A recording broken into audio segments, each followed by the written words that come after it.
Now, in the modern age, after the French Revolution, we've seen the decline of religion continue.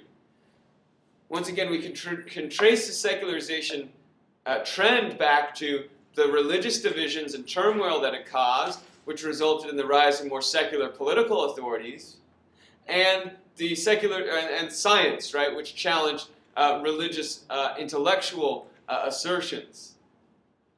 But during the modern age, we see the masses becoming more secular, and this happens largely as a result of the dramatic changes due to industrialization.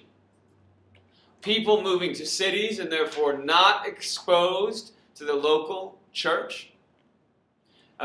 Cities overrun with all these poor people, and therefore not enough churches to service all those people, to provide them with their sacraments or their services, or also to educate them in the faith. And also, as people start making more money, people will be less focused on religion and more focused on using that money. This is a trend that we've traced since the Italian Renaissance.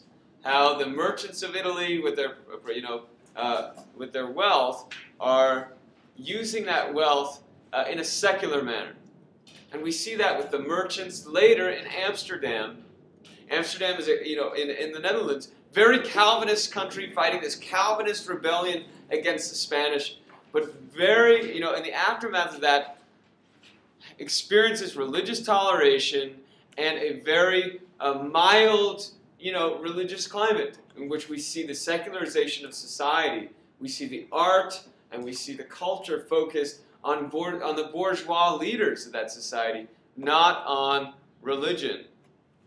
And so this continues into the 19th century. As industrialization happens, we're going to see these middle-class people all of a sudden having all sorts of wealth at their disposal and using that wealth not to build churches, but using that wealth to go on vacations, to travel on these railroads, or to take steamships across to other parts of the world, or to fund scientific endeavors, or get involved in other academic groups, or clubs, or leisure activities.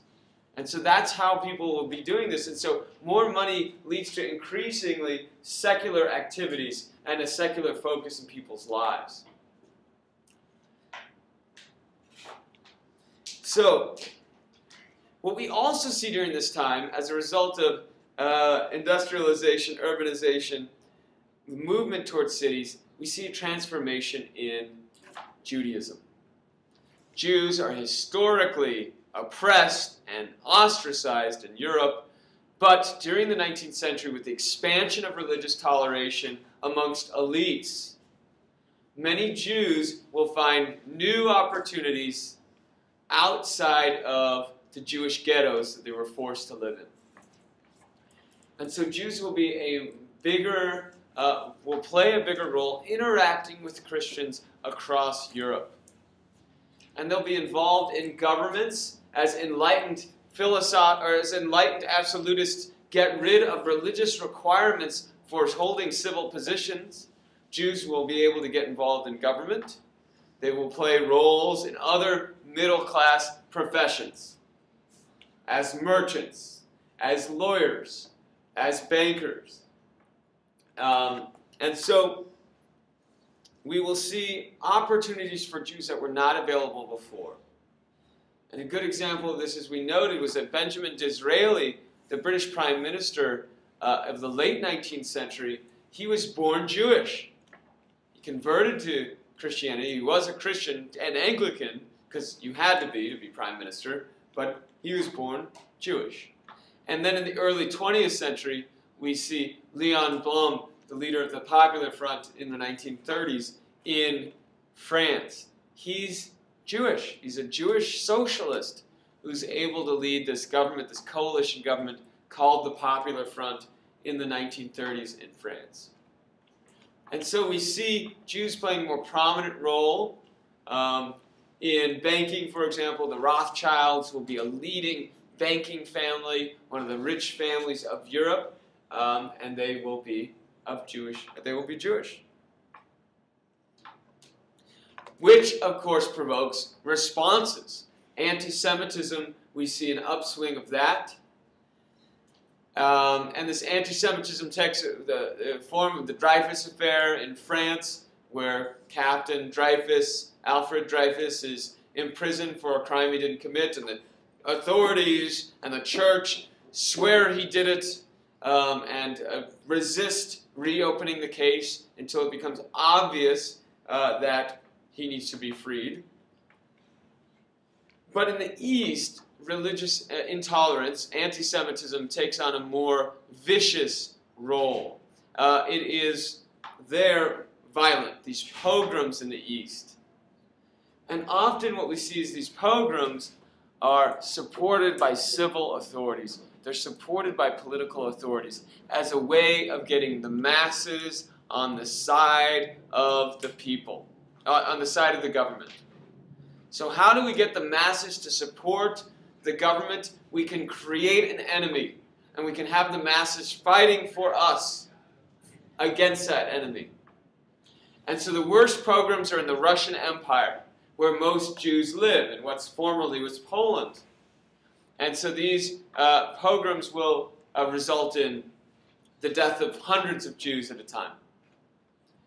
And often will be condoned by the government, for example, of Nicholas II of Russia. Now, the response to this is, of course, before we say that, just know that anti-Semitism is closely linked to the rise of nationalism. Nationalism is one of those trends in the late 19th, or throughout the 19th century, basically states that people of similar linguistic, ethnic, religious backgrounds are a similar nation. And it's however people define it, however the concept is expressed, that becomes the nation. And in some areas, Jews are viewed as outside the nation because of their different religious background and often linguistic way of speaking. Often with an accent. Many Jews spoke Yiddish, not the same German, and so they spoke German with a Jewish accent. And so they were perceived as this other. And so this anti-Semitism can be linked to nationalism. And you can see all sorts of other examples throughout history of intolerance being linked to nationalism as well, right up to the 1990s and 2000s with the problems in the former Yugoslavia, the civil wars there. Now, the response amongst Jews is a nationalist movement themselves, Zionism. And Zionism is a Jewish nationalist movement that wants to create a homeland or a nation-state for the Jewish people. Theodor Herzl writes in his book, published at the very end of the century, I think 1898, he writes in the book, The Jewish State, the name of the book, that the Jews need to create their own nation. They need to create it in the historic homeland of Palestine. And so the anti-Semitism of the late 19th century will provoke the beginning of emigration of Jews from Europe, many to Palestine. Now, if you remember, there's also emigration of all sorts of other people from Europe during this time. This is the age of mass society, the age of industrial technology and movement, and so steamships and things like that. So Jews will not just be leaving for Palestine, they'll be leaving for America as well. And they'll be joining other Southern Europeans like Italians and Eastern Europeans like Russians and Lithuanians and Romanians and Poles coming to the United States. And so the United States, as well as South America and other parts of the world, will be receiving all of these Jewish as well as other national groups, all these immigrants from Europe.